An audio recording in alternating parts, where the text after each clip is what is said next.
I'd like to begin by just talking a bit about how the world was 2,500 years ago, and at the time that this person we call the Buddha was born and lived his life.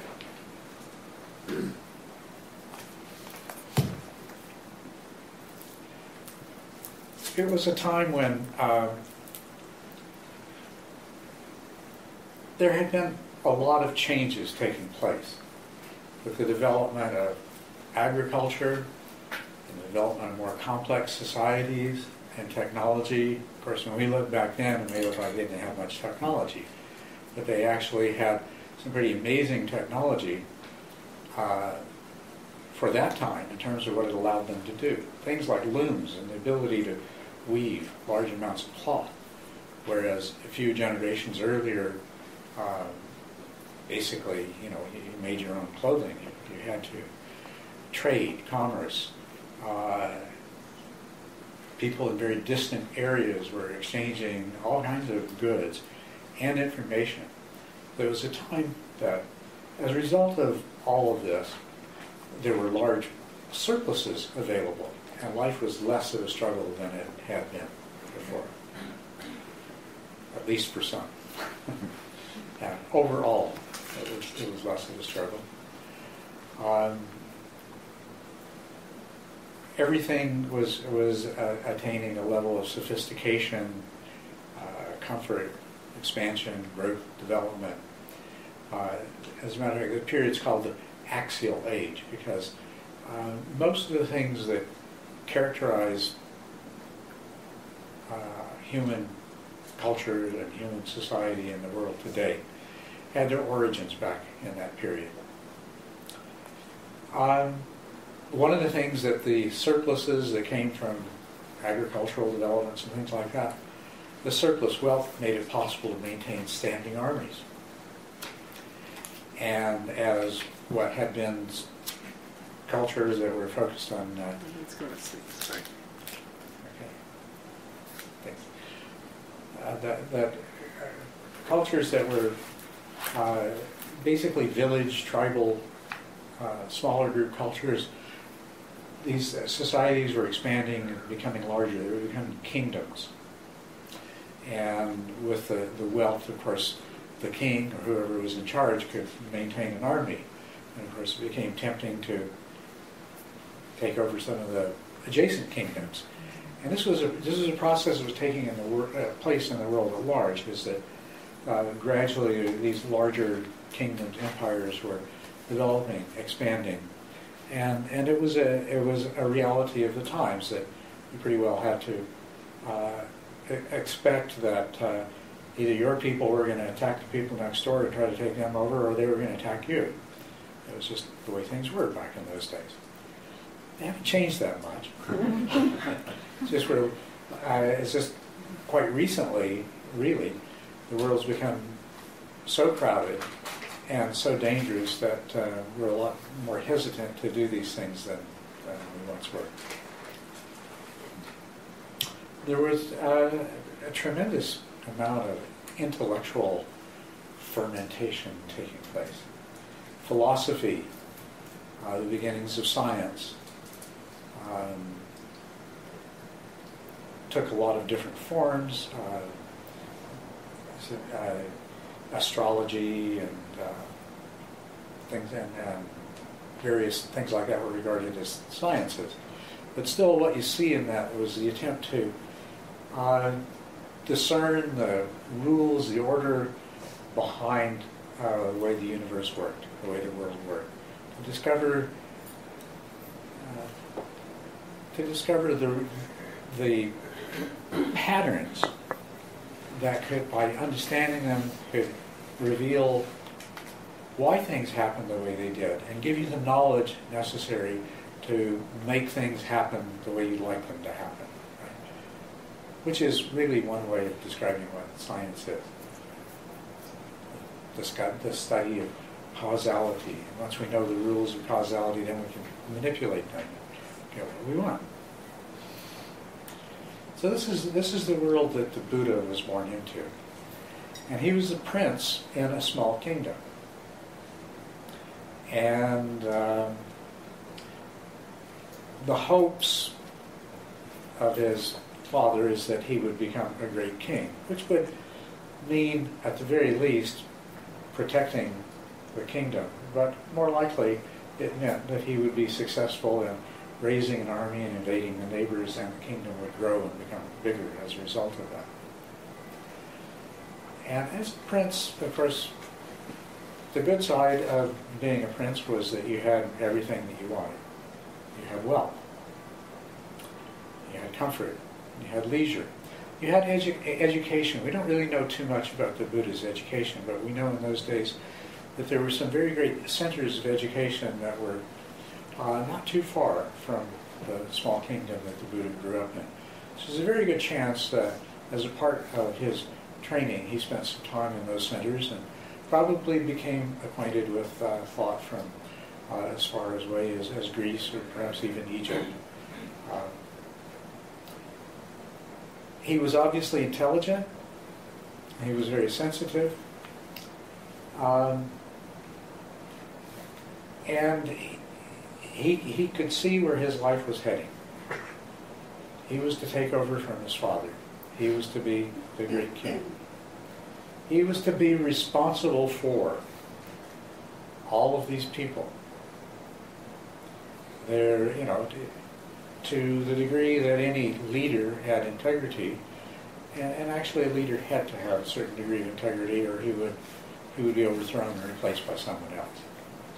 So in order for a leader, a king that had any integrity, he had the responsibility for looking after the welfare of the people in his kingdom. And that was a great responsibility. It's a huge responsibility. And so the Buddha could see that the burden of this responsibility was soon going to be his. And part of that was going to be war. It was going to be mounting armies either to defend the kingdom or to expand the kingdom, or more than likely both, because that's the way things went in those days. If you read the suttas, the accounts of the Buddha's life, he had a lot of he traveled around different places, and he had a lot of interactions with different kings and discussions with them. And that was what was going on in the world, is that the kings were attacking each other and they were conquering each other, and sometimes you won, sometimes you lose. So what I'm trying to do is give you the picture of, here you have a very intelligent, very sensitive, probably very well-educated person who's being groomed to occupy this position of responsibility. He was a member of the warrior caste. I mean, that's who the rulers were, of course, were members of the warrior caste. Now, actually there was a prophecy made when he was born that he would either become a great spiritual leader or a great king. Of course, his father wanted him to become a great king. The spiritual leader part, the other thing about this time when there was so much abundance, is that it freed up a lot of people for the pursuit of philosophy and spirituality and things like this. And so, as you will find if you read any of the texts from that period, if you read the sutras, the accounts of the Buddha, there were many thousands and thousands of wanderers, ascetics, who they didn't work for a living. They lived off of the dana, the donations of lay people who supported them in the spiritual life. And religion was a very important part of life in those days, as it always has been ever since. And philosophy and religion are very closely intertwined. The interesting thing is that the Buddha, the person we call the Buddha, Siddhartha Gautama, and we don't really know much about how this happened, but we can surmise. At some point he looked at where his life was heading, and he was very troubled by it. And in spite of all the improvements that were taking place in life at that time, what he saw is that people continued to suffer, and that there was a tremendous amount of suffering in the world, that most of the suffering was really beyond people's control. Of course, there were fortunate individuals, as he was, who had material wealth and comfort and so forth. But even for someone like himself, he could see that sickness, physical injury, aging, and death were inevitable. But even more than that, even the people that, even when you were healthy and you had everything you wanted, you weren't always happy. There were things that you wanted that you didn't have, and there were things that you didn't want that you did have. And he became, I think I could justify saying, obsessed with the fact of all the suffering in the world. And here he was about to be made responsible for taking care of all of the subjects of his father's realm. And knowing that there really was not much he could do about their suffering.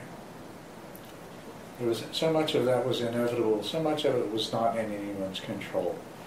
Droughts and wars and crop failures and diseases, and there was nothing he could do. So he made the decision to leave home. And what he was in pursuit of was, I think, on one hand, it was clearly some understanding of why things are the way they are. But more than that, he wanted a solution. He was determined to find some kind of a solution, if there was one. If it was only understanding he wanted, well, he could have engaged in philosophy,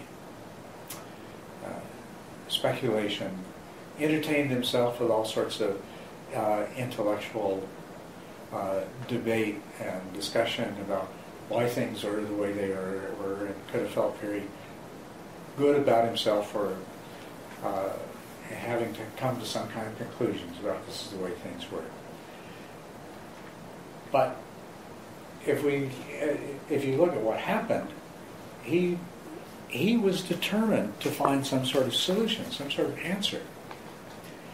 When he left home, he spent time with two different teachers, one right after another, who were reputed to be amongst the wisest of the spiritual teachers of that time. And in both cases, he basically learned all they had to teach. He understood their system of philosophy and their system of practice so well that both of these teachers invited him to basically take over. The first teacher said, "You know everything I do. Let's lead this bunch together." The Buddha said, "No, thanks." The second teacher, after he spent time with him, actually said, "I think you know this better than I do. You know at least as much as my teacher did.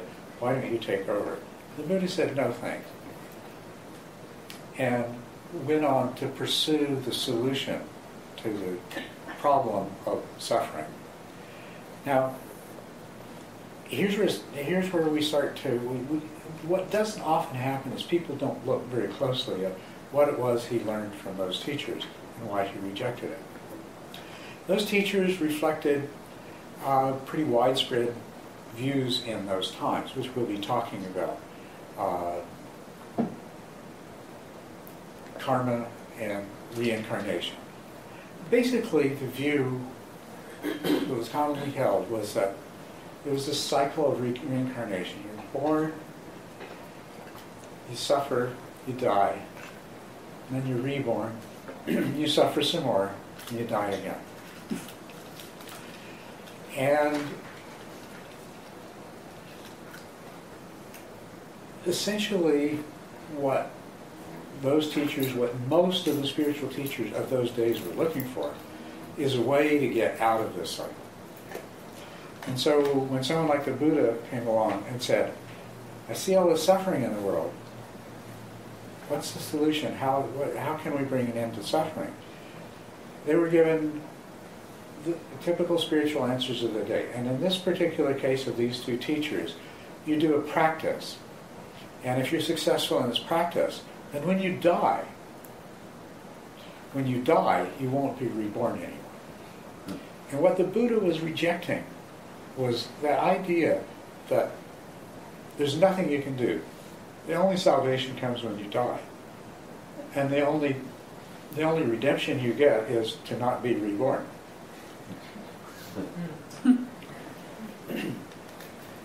And he said, that's not good enough.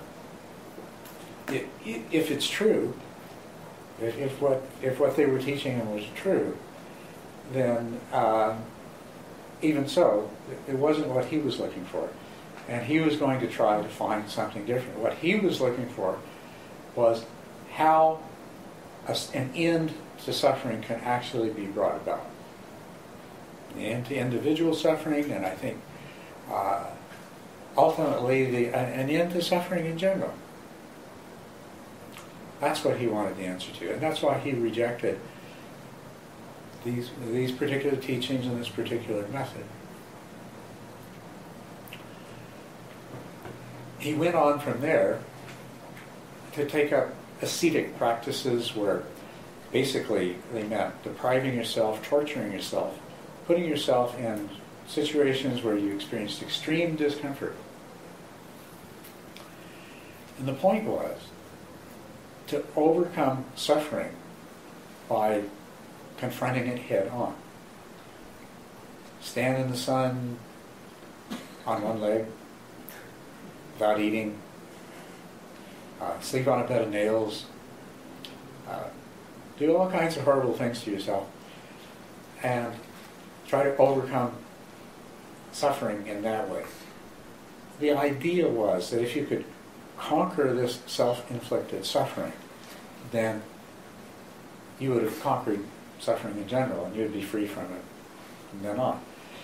And can you see why he found that more appealing?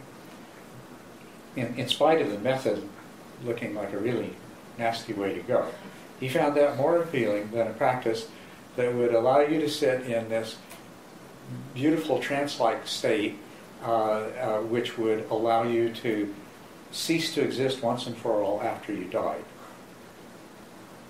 So you can't really understand the Buddha unless you can understand why he tossed the one alternative in favor of the other. Is that what his first two teachers were teaching was a kind of jhana practice, which leads to blissfulness. But it's a kind of blissful unconsciousness, or it's a trance-like bliss. It's not the same kind of jhana that he later taught himself, although he learned a lot of really important things from it. The idea was you sit in this bliss-like state where you were about as close as you could get as a living being to not existing as a separate being. It might be described as becoming one with Brahma or things like this. But essentially, you became lost in this blissful state. And the idea being, if you spent enough time doing that, when you died, then you would become permanently one with Brahma and never be reborn. And he said, no, I don't want to sit around in bliss waiting to die. I want to find out if there's a way to overcome suffering. And so when these other teachers, these ascetics with their practices, their austerities, said, this is how you do it. You confront suffering head on and you conquer it, and then you're free from suffering. So he tried that out. It was more in line with what he was interested in. But then after he did that for quite a while, several years, I think probably, I guess somewhere between 3 and 5 years, he came to the conclusion that wasn't it. I do all these kinds of things to myself, and I can't even think clearly, and I'm still suffering, and I'm no closer to the goal that I'm after. So he gave that up as well. And that's the point at which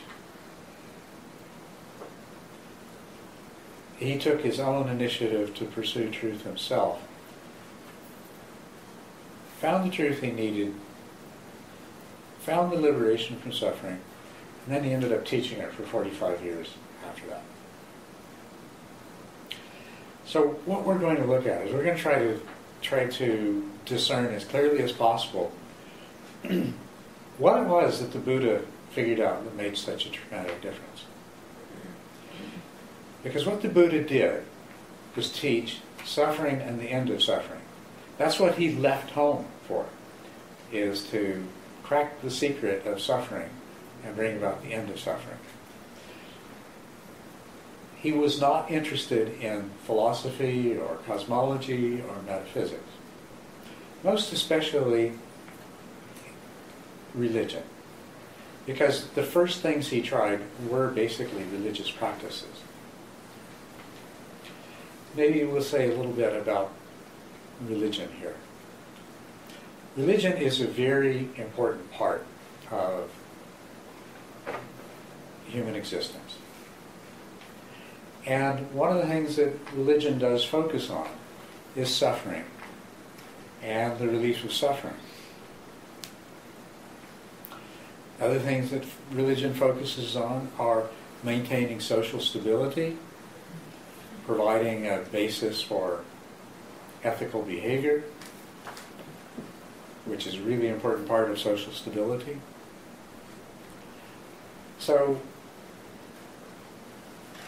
religion is, and probably always will be, a really important part of the fabric of human culture. But a lot of what religion offers is short-term pain relief. It offers views and beliefs that make you feel better in the short term, or promise you something better in the future, which is one way of making you feel better in the short term. Right? Makes it easier to take the situation that you're in. And that's precisely one of the things that the Buddha rejected. He rejected something that only provided a short-term comfort, or that only provided some kind of ultimate escape, but with a lot of suffering in between. It wasn't what he was looking for. So he had absolutely no intention of creating religion. And all that he taught was suffering and the end of suffering. Now, as it turns out, the path that he found to the end of suffering involved acquiring a certain kind of wisdom, an understanding of the nature of what it meant to be a human being, nature of the human mind, and some things about the nature of reality, the ultimate nature of reality. This was it was this wisdom that he discovered that was the key to bringing about the end of suffering.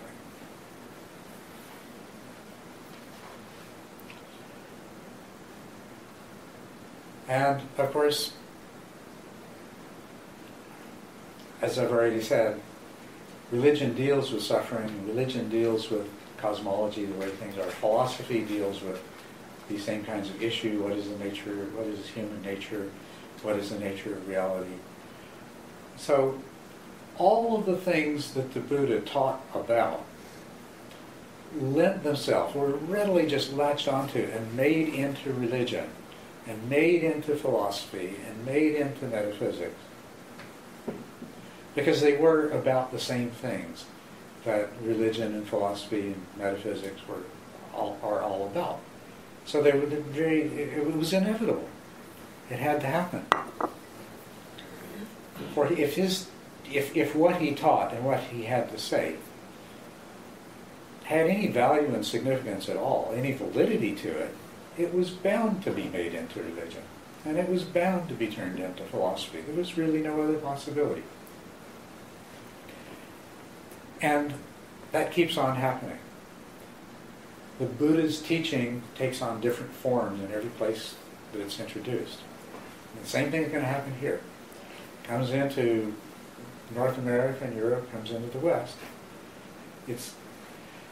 it comes in already made into religion and already made into philosophy. But even if it didn't, you can bet that we'd make it into religion and we'd make it into philosophy. But we're going to do that. You might as well accept it. The same way everybody else has done it. But we don't need to accept the religion and philosophy that other people in other cultures at other times have attached to the Buddhist teaching.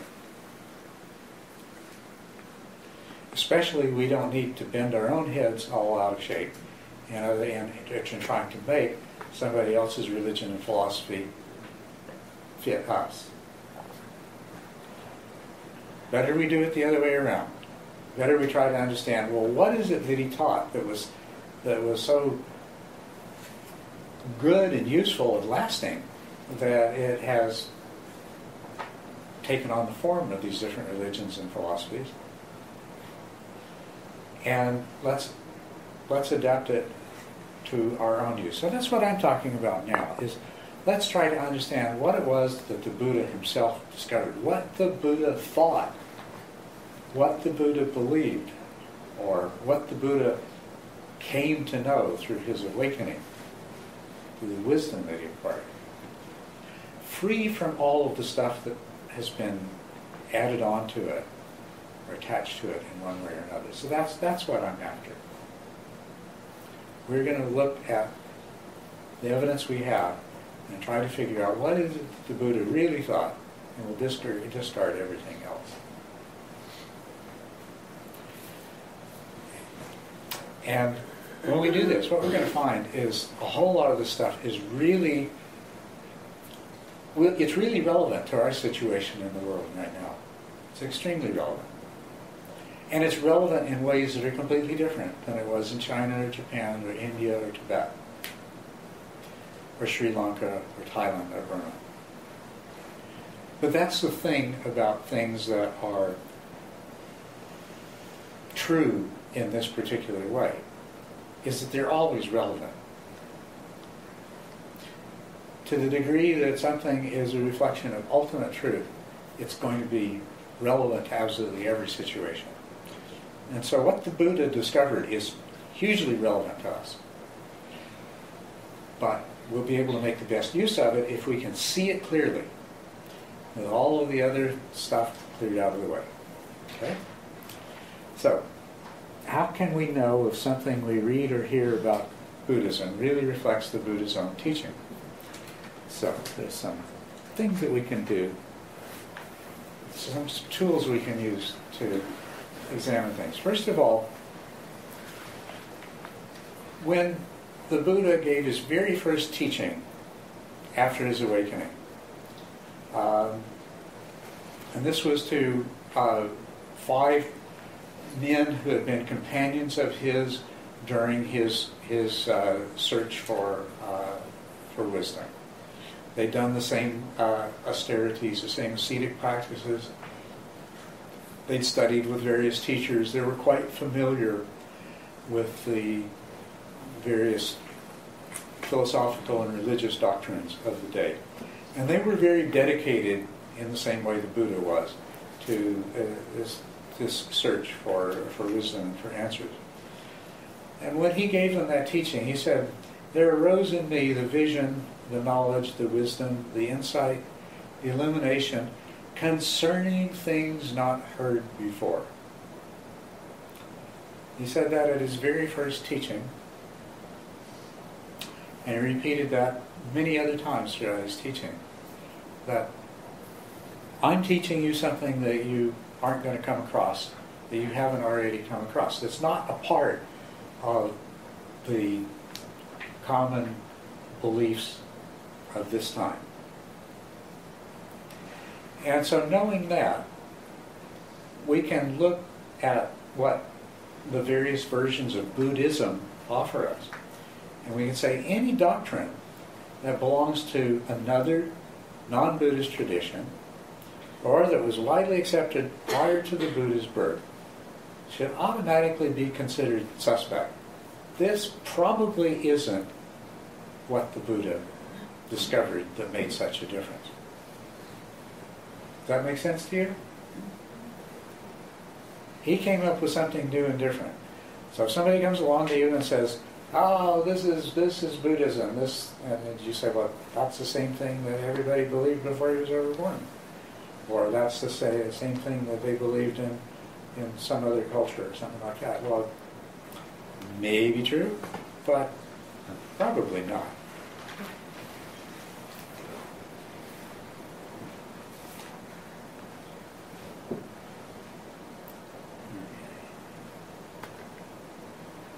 Second thing is that the teachings of the Buddha have a tremendous, an amazing internal consistency when you really understand them.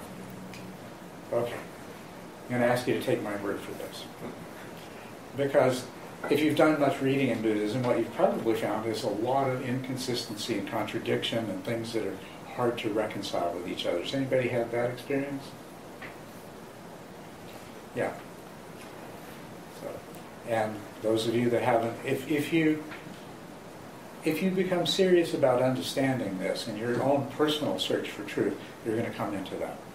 A lot of contradictions, but if you follow things carefully, if you keep in mind that when you hear two different, or when you come across two different things that are really hard to reconcile with each other, choose the one that's most consistent with everything else that the Buddha taught. And if you do that, after a while, out of this confusing picture of conflict will emerge something that's really crystal clear, and it holds together in an amazing way. Really wonderfully well. Yes? Could you give an example of something, teachings that are inconsistent? Well, one of the most glaring things is that one really, I gave a talk once at a Buddhist university in California. What's the name of that place? What? University of the West. University of the West. And the topic I was asked to speak on was the crux of Buddhism. I identified the crux of Buddhism as the doctrine of no self. There is no anatta, anatman. There is no separate self, soul. And this is a key part of Buddhist teaching. And what's in direct conflict with that are the things you will find as a common part of Buddhist religions, which are reincarnation. That you die, and some part of you survives as a separate self, or soul, or atman, and it goes and acquires a new piece of flesh, and it grows into a new being. There is absolutely no reasonable way to reconcile no self and reincarnation. So that would be an example. But it actually goes back to our previous. The doctrine of reincarnation existed for thousands of years before the Buddha, in exactly the form that you often find it in Buddhist religions.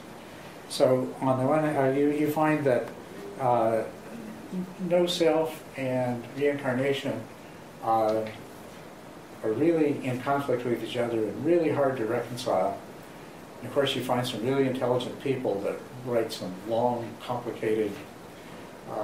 As a matter of fact, the average person won't get past the first couple of chapters of their books, that are attempting to reconcile these two things. But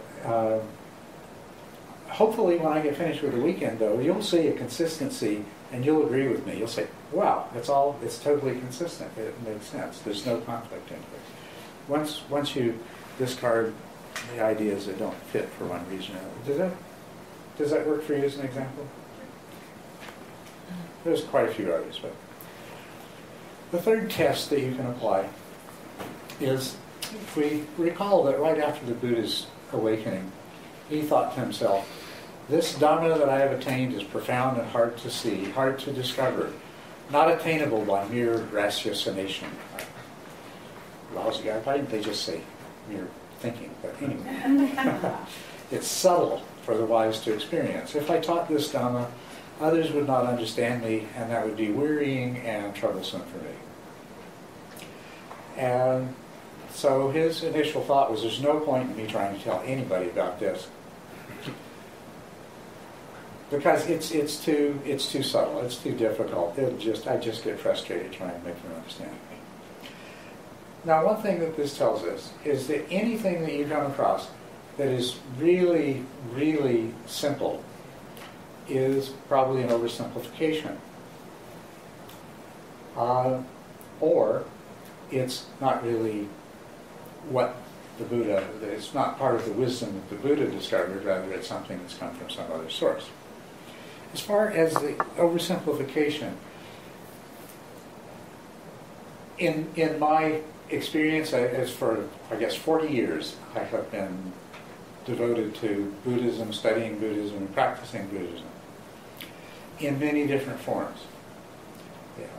Tibetan and Theravadan, and looked at various forms of Chinese Buddhism, and so forth. And what you see in every culture has two forms of Buddhism. It's got what you might call the exoteric street version and the esoteric sophisticated version. And the exoteric, involves a tremendous amount of oversimplification and a tremendous amount of incorporation of pre-existing beliefs from the cultures that Buddhism has gone into, in order to create a Buddhist religion in a culture that meets the needs of the people and serves the purpose of a religion in a culture.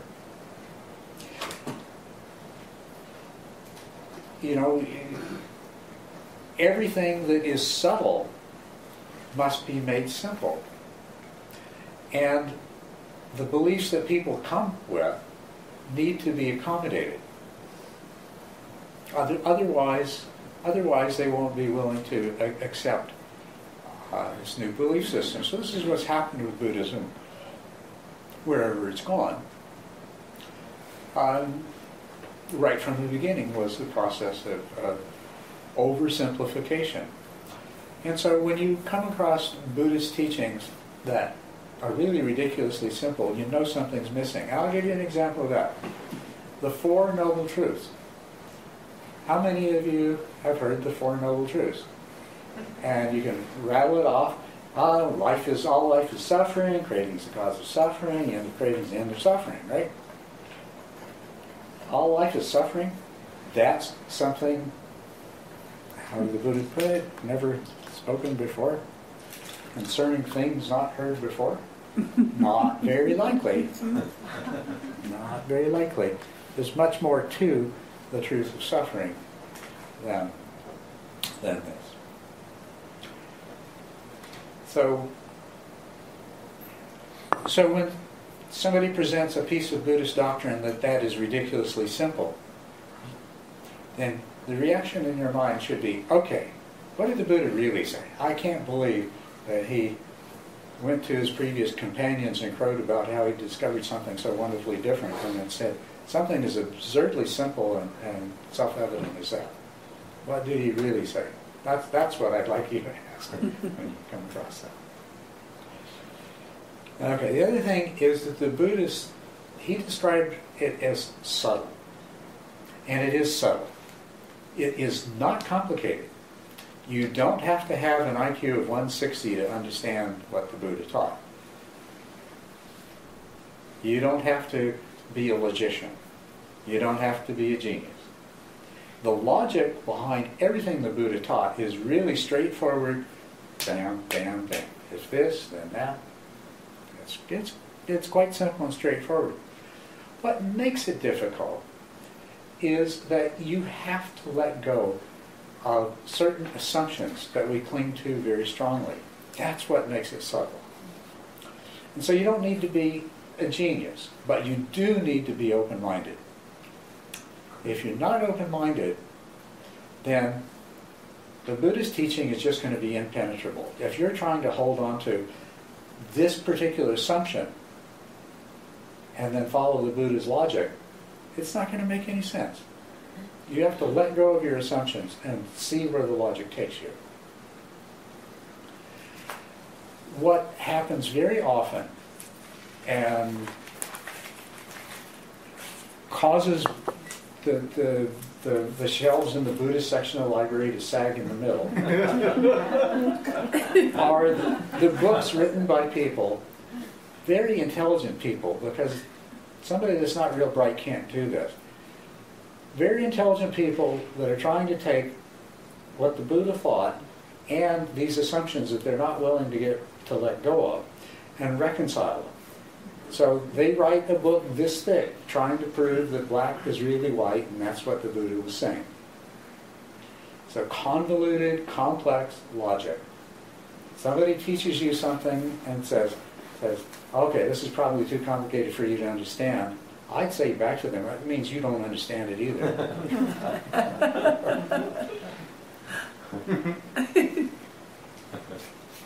It's not complicated, but it's very challenging.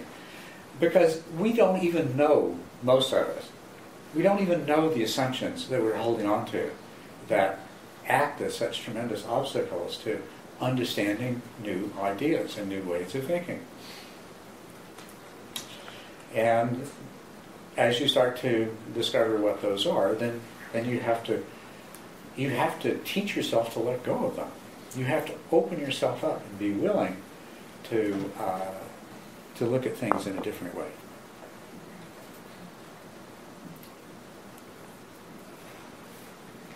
Any comments anybody would like to make on what I've talked about? These three ways of evaluating teachings that can help you. Can I just make a comment? I see a lot of people writing. There are handouts of all of this information. Yeah, there's a longer handout for everybody who's planning to stay the weekend. And there's more handouts. Actually, make sure that you get it before you leave so that you can look at it before you come back tomorrow. I'm just writing my grocery list. Oh, okay. As long as it's something important. Ow.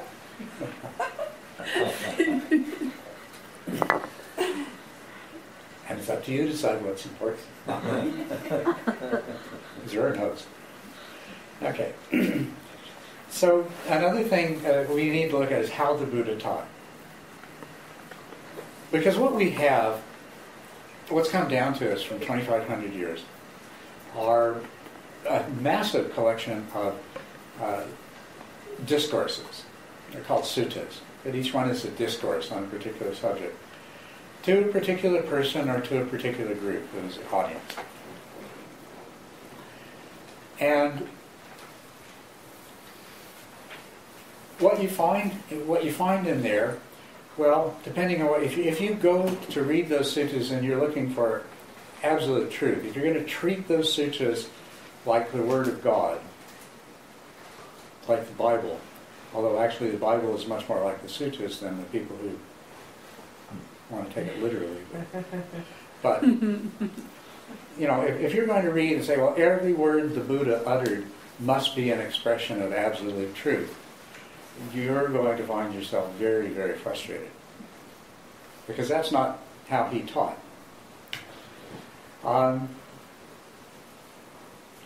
Remember, his goal, he didn't speak to somebody in order to deliver to them the right philosophy. What he spoke to, the purpose he had in mind in speaking to them, was to help guide them in the direction of freeing themselves from the suffering that they were subject to. That was his goal. Now, he was the doctor applying the medicine. So, when he was talking to people that held one set of beliefs, if the point he was trying to make wasn't totally obstructed by the beliefs they already held, he went along with it. Okay, so you believe this, that's fine. He would have talked to a Christian. Not that there were any Christians in those days, but if he talked to a Christian, he would have talked to them in Christian terms. If he talked to a Muslim, he would have talked to them in Muslim terms. You talk to any of the various Hindu schools, he would have talked to them in their own terms. He would have met them where they were and tried to guide them to a deeper and more useful, better understanding. And so, if you find him talking to different people as though the beliefs they held were held by him, then it's going to be very confusing to you. He believed too many conflicting things. But on the other hand, there's a different way of reading those sutras. Fortunately, all of the sutras begin telling you when and where and to whom he was speaking. And in most cases, you can look at, if you do this, if you before you make any judgments about the contents of that sutra, you just say, okay, this is who he was speaking to, and this is where they were probably coming from. And then what this sutra is about is this particular point. He was trying to make this particular point here. Okay.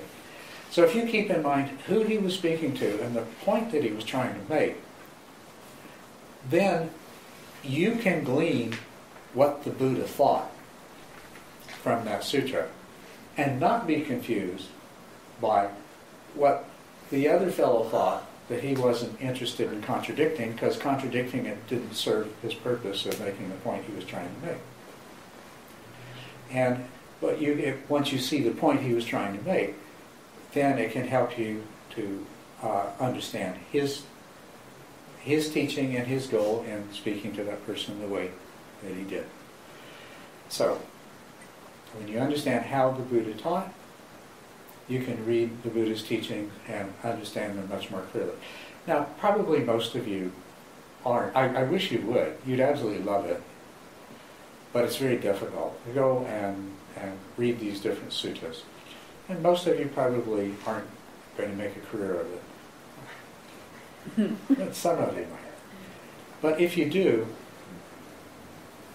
that's the secret. I'll give you this gift. If you decide to take up Buddhist studies, get a degree in it at the university or something, this is the key. It will make your life so simple and you'll catch on to everything so quickly, is take into account who he was speaking to and the point he was trying to make. And that key will open up the significance of what he was saying. And also will allow you to know what is not really relevant to his point. Okay?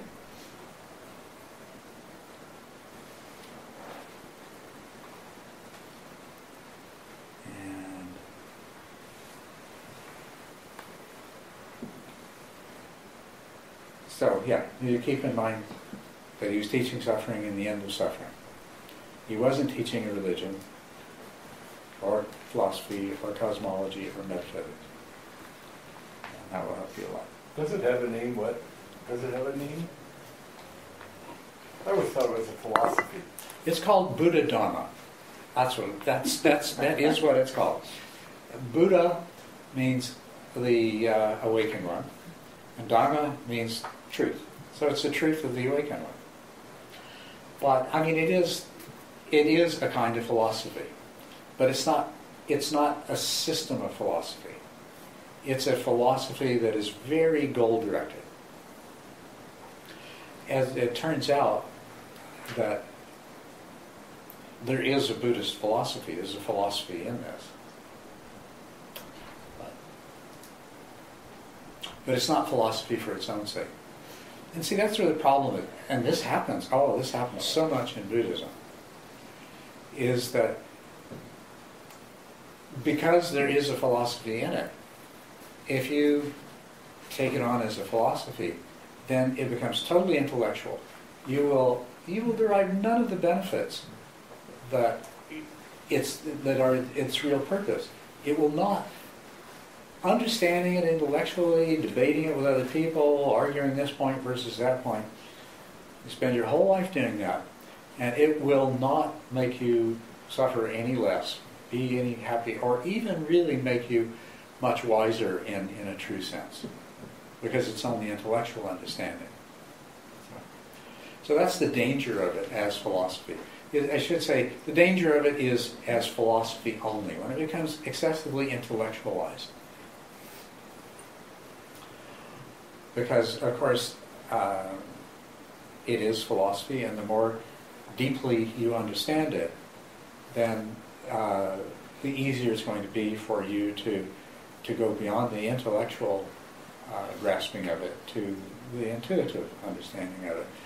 And the easier it's going to be for you to apply the significance of that in your life, which is really what it's all about. So anyway, he taught suffering and the end of suffering. So I'm just going to, I know I've gone over this with you, and many of you have been in past teachings when I've gone over this. But we're going to go over the Four Noble Truths again. Suffering and the end of suffering. The truth about suffering.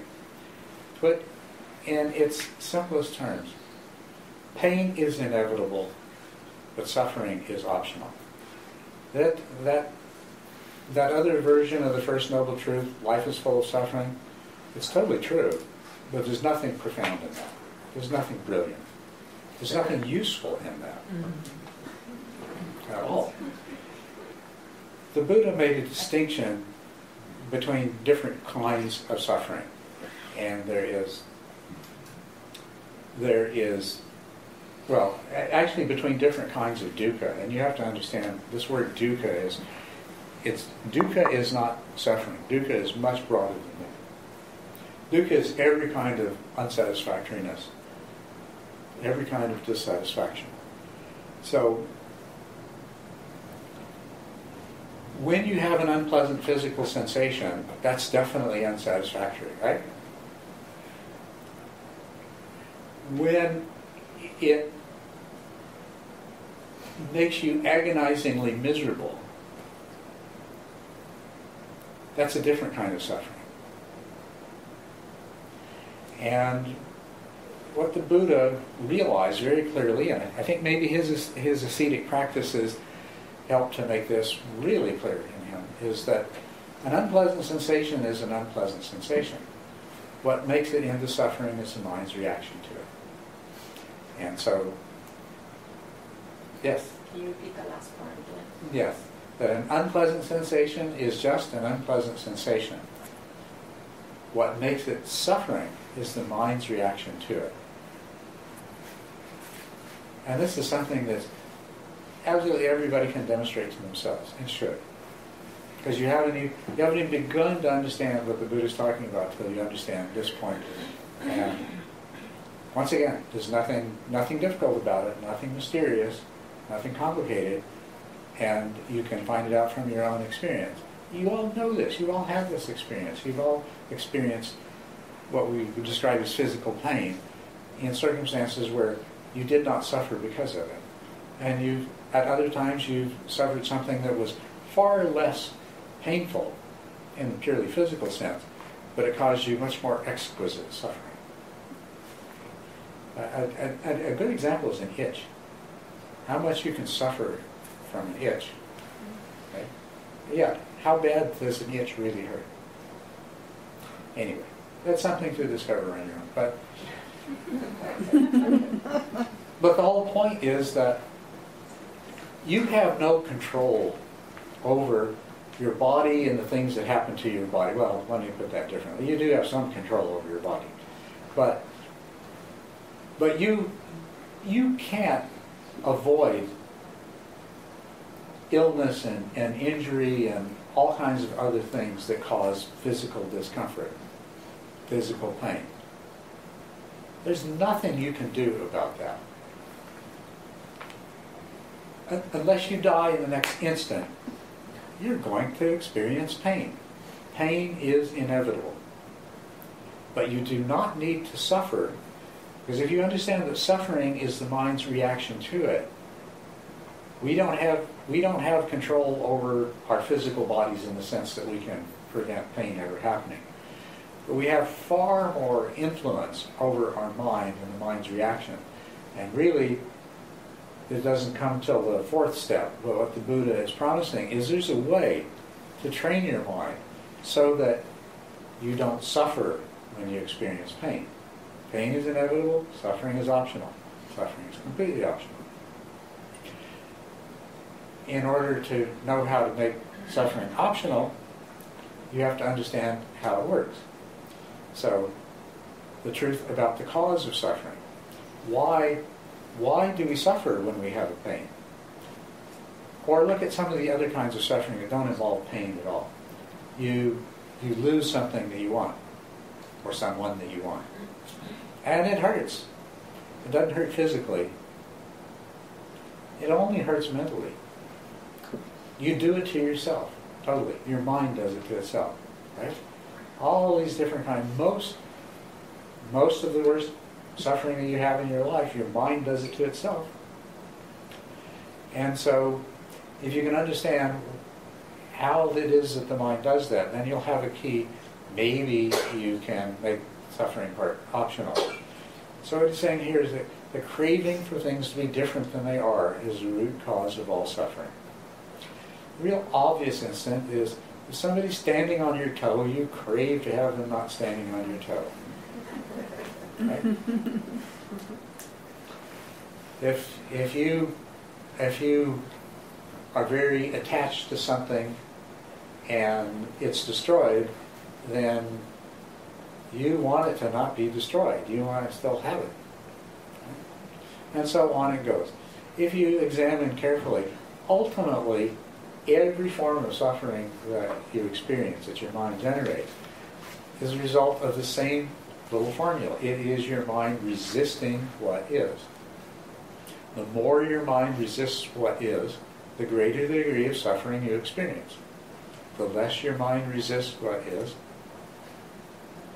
the less you experience suffering. And this is another thing that when the Buddha taught this, he didn't teach it as, it wasn't a take my word for it kind of thing. It was a look for yourself, try it for yourself, examine it for yourself, until you become absolutely convinced through your own experience and through paying attention that this is really true. That absolutely every time I suffer, it's because my mind is resisting something. Now, of course, what you're going to say, what Chris would say if I give you a chance is, yes, but I tried and I can't make myself stop resisting it. As long as you're standing on my toe, I still want you to get off.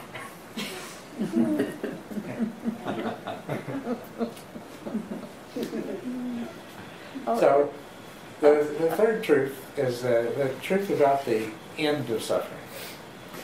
And that is that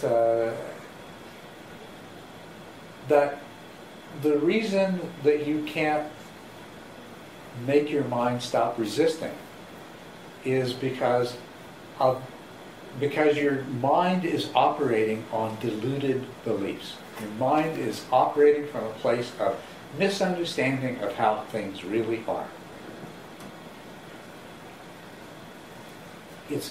Your mind is ignorant of how things really are, and ignorance always comes with its flip side, which is, since you don't understand how things really are, you have a mistaken understanding of how things really are. You have delusion. So ignorance and delusion. As long as your mind is operating at a deep unconscious level from this place of delusion, from the standpoint of consciousness, you can't convince your mind to stop resisting and make the suffering go away. Well, you can. You can do it, but only for a brief, sometimes only for a moment, sometimes only for 5 minutes. Or if it's something your mind is really, really attached to, maybe you can't even make it let go of it for a moment. But the point of the second truth is if you can make it let go of it for even a moment of non-resistance is a moment of no suffering. 5 minutes of non-resistance is 5 minutes of no suffering. So when you understand the second truth, then you move on to the third truth that, okay, the only way that I can bring about a permanent end to craving is the resistance to what is. And the only way I can bring about a permanent end to craving and a permanent end to suffering is to eliminate the delusion and overcome the ignorance. So wisdom is the answer. When wisdom brings about complete and permanent end of craving, there is also a complete and permanent end to suffering. That is the third truth. Not the end of craving is the end of suffering. Because that's too glib and it doesn't give you anything useful. What the Buddha taught was something useful.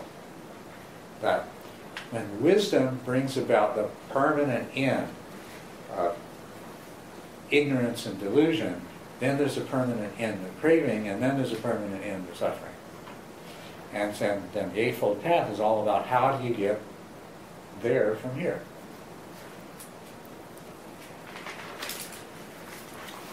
And could you say that the Eightfold Path and everything else that comes after it is nothing more than guidelines to get back to the Four Noble? That's right. Yes, you could certainly say that. Yeah.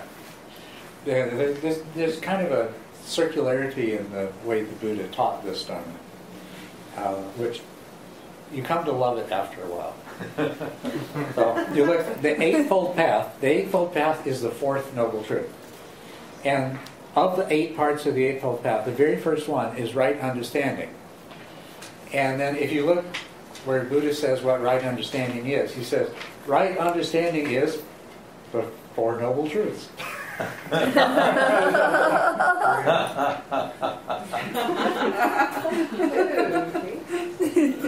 Actually, he goes on to say it's the Four Noble Truths, it's dependent origination, it's understanding the nature of an individual, it's understanding the 3 characteristics of existence, it's understanding karma. And those are all the things that we're going to be talking about this weekend. I just gave you the agenda for the weekend. We're going to talk about dependent origination. That's really the fundamental piece that holds the rest of them together, and from which you can actually pretty much derive the other ones. It's dependent origination. Then there is the nature of the individual, the 5 aggregates, the analysis of what we really are. And then there's the 3 characteristics of human existence, which are that everything is, well, I was going to say it in the usual way it's translated, everything is impermanent, but what it actually means is radical impermanence. Everything is radically impermanent, which means there are no things, there's only process. Secondly, there is no self. There is no separate, abiding self. Not just in you, but in anything. Or other way around, not just in anything, but in anything including you. There is no separate, abiding self. And the third truth is suffering. That the nature of life is such that if you don't understand this, suffering is absolutely inescapable and will permeate every aspect of your life. And so we'll look at that, and we'll look at the 3 characteristics. We'll look at karma, and through karma we'll understand one of the ways that you can change yourself.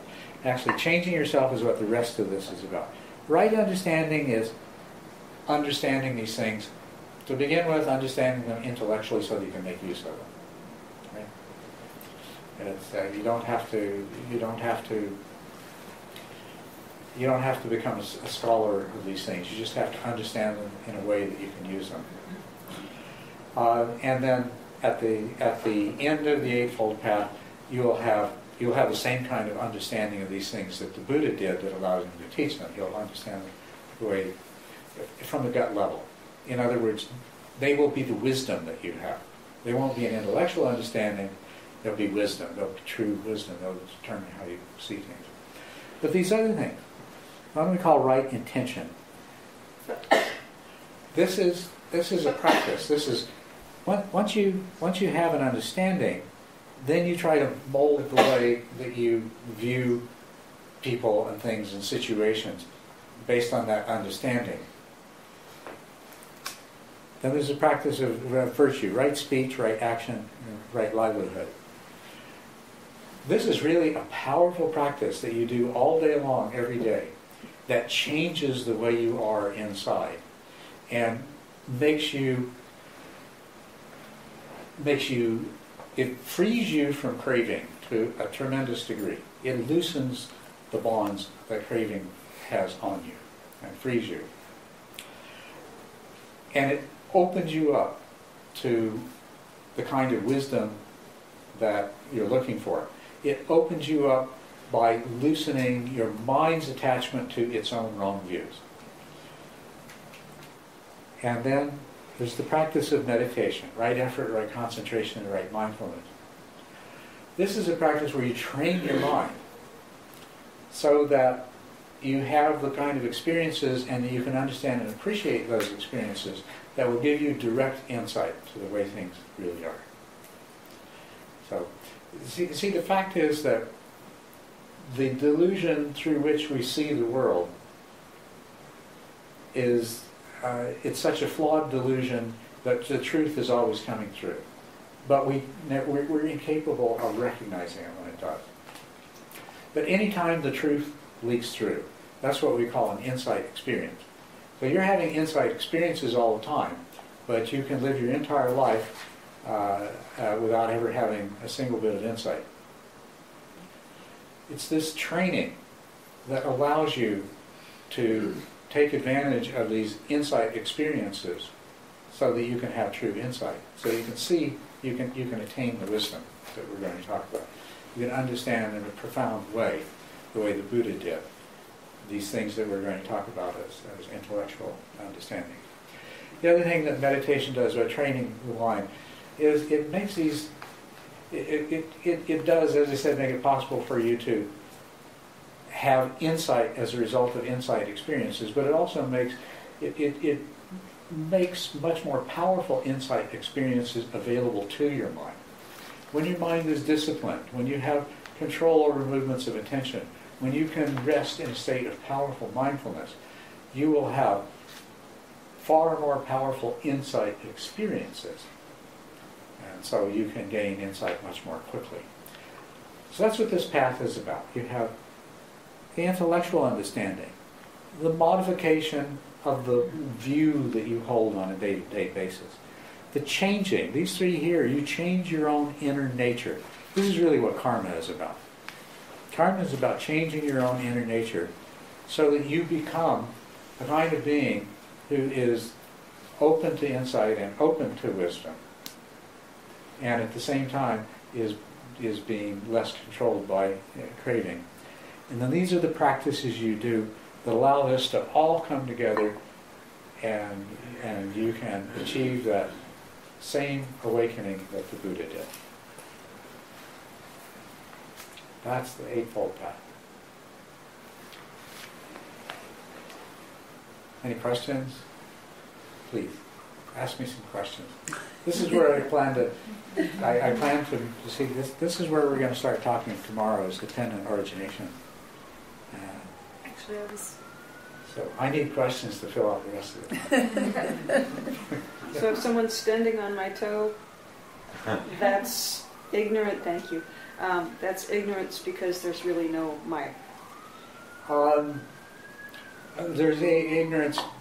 There is ignorance behind that. The reason that your mind suffers the way it does with Steve standing on your toe is because it believes there's a mind, and it believes that your happiness and your unhappiness are determined by what happens to the mind. But what we're talking about here is that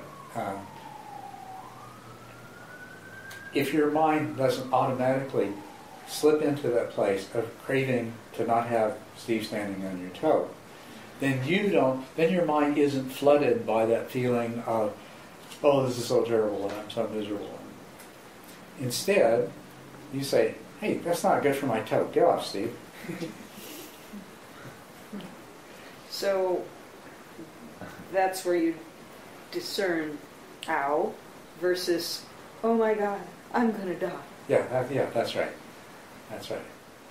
It's, Al, if I have any sense, I'll do something to change this, if I can, versus, oh my God, I'm going to die. And sometimes you can't do anything to change it. And the thing is, if you have achieved this degree of wisdom that this whole thing is about, and there's something happening to you that's painful, and there's nothing you can do about it, that's okay too.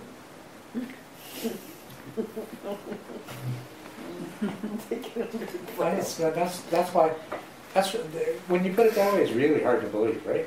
wow, can I, you really get to that place, but you can. I'm just sort of curious. So, did he come up with this sort of de novo, and then he taught it for 45 years, or was it constantly modified because he found what didn't work? I'm pretty sure he was constantly modifying it, but immediately after his awakening, he had, I think he had a lot of clarity, and the people that he was speaking to were really right, Uh-huh.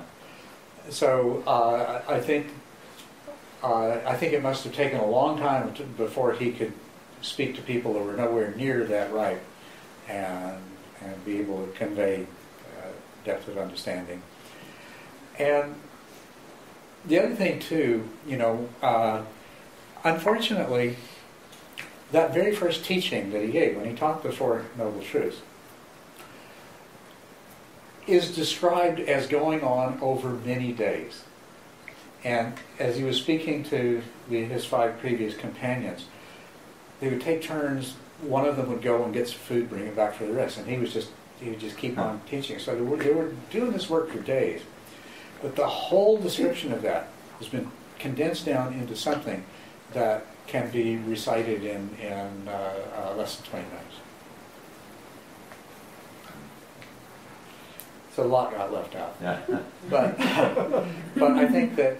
But you had a lot of trial and error probably with other minds. That's to right. See what would stick and what couldn't.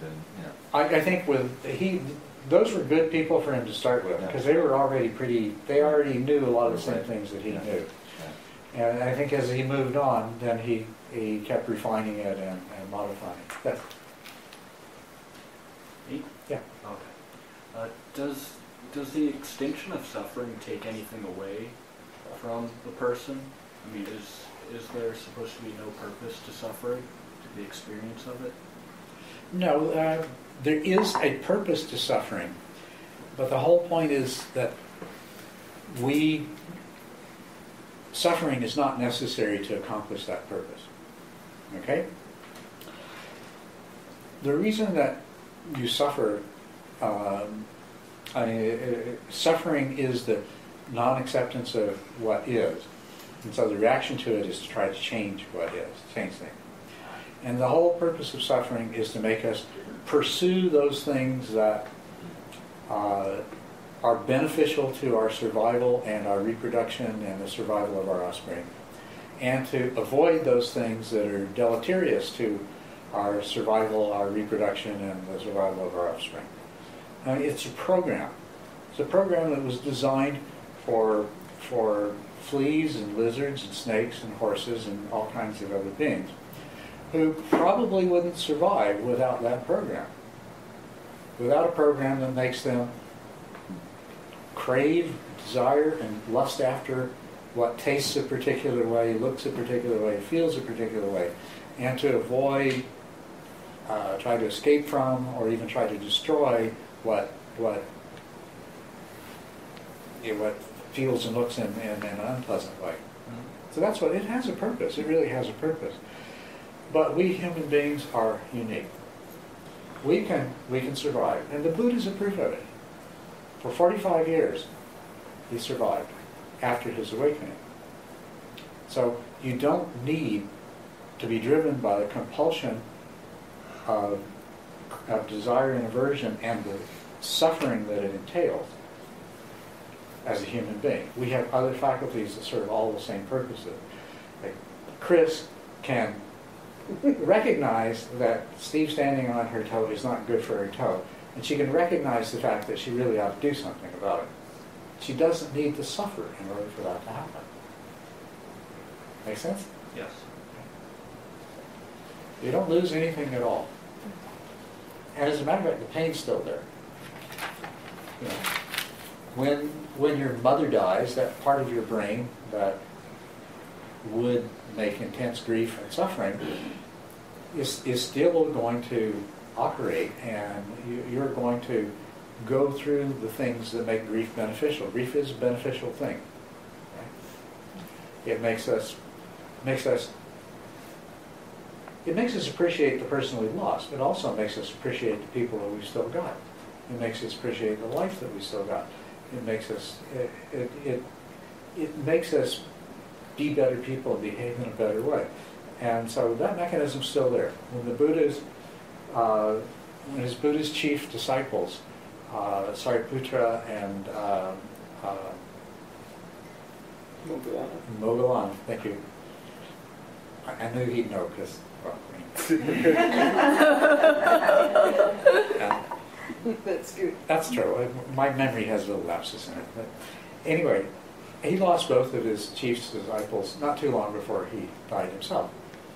And his mind would have produced the grief response, but he wouldn't have experienced suffering from it in the sense that we ordinarily would. So is there a contradiction there? Like you just said, his mind would produce grief, but not in the sense that... His body will produce pain, but he doesn't suffer in reaction to the pain. So isn't that... So his mind produces a grief reaction, but he doesn't suffer as a result of that grief reaction. If you can understand it in pain, you ought to be able to understand it. Can you understand it in terms of pain? You can feel a pain and say, oh, that's an unpleasant sensation. Yeah, I'd rather it not feel that way. But you don't need to suffer, you don't need to be miserable. As a matter of fact, you continue to be happy even though you have the pain. So is it kind of like a detachment? It's like looking back and it's like, okay, so here's the object and I'm analyzing it and then I'm stepping back and I'm like, I'm not necessarily drawn to it, I'm not necessarily like focusing on it, I'm not necessarily like emphasizing on it, I'm just, it's just there. Yeah, you're talking about the pain? Yeah. Yeah, that's right. It's just there, exactly. It's just there, and you can choose to disregard it.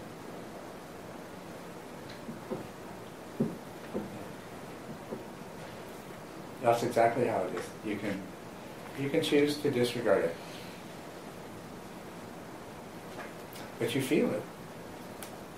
And, you know, to the extent that pain serves a purpose, it's to warn you that maybe you should do something about something.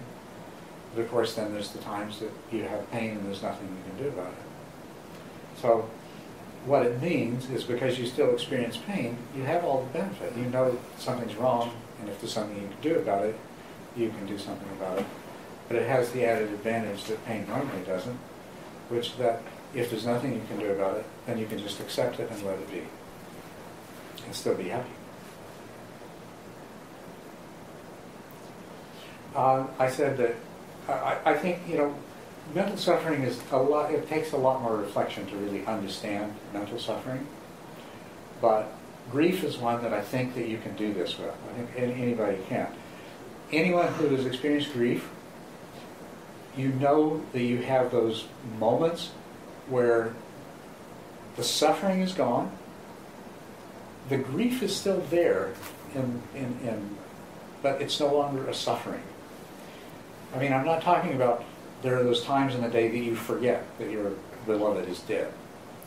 I'm not talking about those times. I'm talking about those times that you know, you're present with the fact, but it's not hurting right now because I'm in a place of acceptance. And as you overcome grief with time, those periods become more frequent and they last longer. And so you have a taste of what it would be like to be free from suffering. When you have a physical pain, and in those moments when you can just accept it and let it be, that's what it's like. Whenever you're experiencing grief, and in those moments when you can just accept it and let it be, not that you've forgotten it, but you know it's there. That's what it's like. So is that, could you apply that to what you said? It says there is no things, there is just the process. Is that what you're talking about? There is no things? I think that's what you said. There's no things. Yeah, we'll be getting into that. There are no things. There's only process. Is that kind of along the lines of that? Well, the thing is that when you realize there are no things, there is only process, then it makes it much easier to accept the part of the process that you're experiencing in the moment. Yeah. Maybe in a sense, a thing could be the suffering. The way suffering would be conceptualized could become like a thing. Well, that is exactly what happens. Is that what you do is you conceptualize the I. This is happening to me, and then you conceptualize what's happening to you. This is the thing that's happening to me, and then you make the subjective experience that you're having as a result of that into the dominant reality of the moment. That my whole world is this misery that comes because this thing is happening to me. That's reification. When we talk about the 12 links of dependent origination, that's what's called clinging. It's when your mind makes it into that kind of reality. And it is absolutely, it is where in the, we'll talk about this probably on Sunday afternoon. We talk about Sunday afternoon if I get through things fast enough, and Sunday afternoon if I don't go too fast and hit it Sunday morning. We'll talk about the 12 links of dependent origination. You'll see that craving leads to clinging, and clinging leads to becoming. And that's how we come to suffer. The craving arises. We do that reification, just as you picked up on, and then we become the suffering entity. That's what we are in that moment. Yes. So, not to get too heavy about this, but is there in the Four Noble Truths and the Eightfold Path, is the purpose of life, is that revealed in here, or is that also a thing that's not really real? Well, the purpose of life,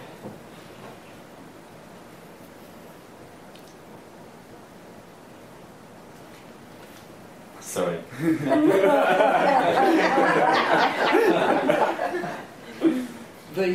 Really an important part of suffering is the existential suffering that comes from wanting some meaning and purpose. I mean, this is the situation. You're born, you suffer, and you die. My God, this is in between. Maybe you have some kids. For what? So they can suffer and die. And maybe make some grandkids who will suffer and die. And make you suffer.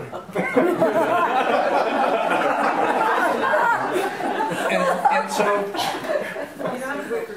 one of the things your mind wants to do is it wants to find some meaning, some purpose, some explanation, something that will make this all right, something that will justify this. If you go to the doctor can do something and it hurts you, but as long as you know that the purpose of it is to make you feel better tomorrow, you're willing to do it. And your mind would love to find an explanation that applies to the suffering in life that way. And that's what the search for meaning is. It's in its immature form is the search for this kind of meaning. If you look at myth and stories and things like that, like the hero discovers that he has a destiny, right? That all this stuff that he goes through, all this stuff that he has to do, everything that besets him, it has a purpose, it has a meaning, and we love that. Because we're looking for that in our life. And that's what we go to religion for. Okay, tell me, what is the meaning and purpose so that I can feel better about this? Well, when you achieve genuine wisdom, you don't need that. Life has a meaning and purpose. But all of these other meanings and purposes are grounded in the view that I am the separate self that this stuff is happening to, and I want to know why. And you step completely outside of that. And then everything has a meaning and purpose that cannot be understood from that self-centered point of view. Now, somebody who understands that might put it in words, and you might, but whatever words they put it into is going to be very, very easy for you to misinterpret and misunderstand. The ultimate meaning and purpose of everything is that it is. And that's really easy to misunderstand. Or another way of putting it is that the meaning of life is the meaning that you give to it. But that can turn into a kind of nihilistic, hedonistic, I guess I do any damn thing that I want if it's not understood properly. But there is, with true wisdom, life has meaning and purpose. Now, there are ways that I can put it, I think, that you can relate to. The meaning and purpose of an awakened being's life derives from compassion. Their existence becomes an expression of compassion, of love. And that's why the Buddha taught for 45 years. The meaning of his life was to help lead other people out of their own suffering. But it's not the kind of meaning that we, in our immature minds, are trying to find. It's like trying to explain to someone what it feels like to be a parent. Yeah. Before becoming one. Yeah. Or anything that like that you can think of a lot of examples. Something that you can't really describe in words because the person that you're talking to doesn't have the right meaning to attach to the words that you use. Yeah. So this weekend I'm kind of finishing up. For a couple of years now, I've been presenting the Buddha's Dharma teachings to this group in different ways, and I'm kind of drawing it all together here this weekend, and I hope it comes across really clearly, because where I intend to move in the future is these other 7 parts of the Eightfold Path. I mean, we started with meditation. I came here as a meditation teacher and teaching meditation. When we get back to meditation again, we're going to get back to it. When I say when we get back to it as the main thrust of my teaching, we're going to get back to it where you are coming from a really different place than you were probably coming from when you first decided to take an interest in meditation. In between, we're going to talk about how you modify your view of reality, of other people and the things that happen to you. We're going to talk about how you use karma to change yourself, move yourself away from suffering and in the direction of nirvana. When we talk about right livelihood, we're going to end up talking about what it means to be an engaged Buddhist, engaged in the world. Because if you understand these things that we're going to talk about up here, right understanding, all these things that we're going to be summarizing and getting into in depth this weekend, that you are part, an inseparable part of an indivisible whole, then it is not possible to understand that and not be a socially engaged Buddhist. And so that's what we'll talk about here. Right livelihood, it's often thought of as, okay, that means you don't make your living as a mercenary or selling drugs or alcohol and things like that. But it doesn't. Right livelihood means how do you live? How do you get from one place to another? What do you eat? Where do you live? How do you stay warm? How do you dress? An important part of your livelihood are your social interactions.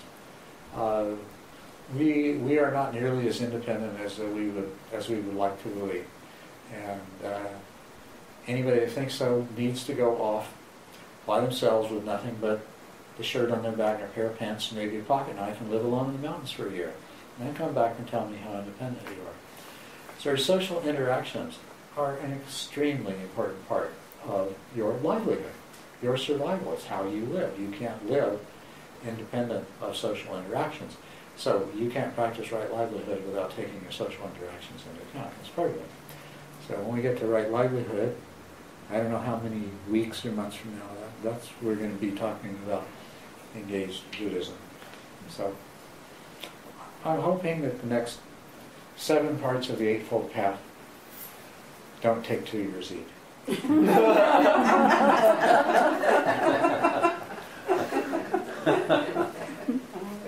But on the positive side, I've never been able to stay strictly within the bounds of anything, so we'll actually be talking about everything all the way along.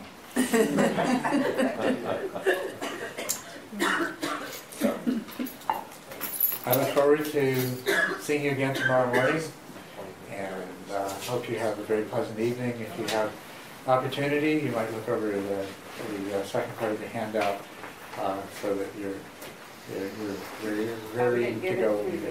What's that? We have it. We have to. Yes. Okay. So if you're, be sure to remember to pick up on the way out. Thank you and good night. Thank you. Thank you.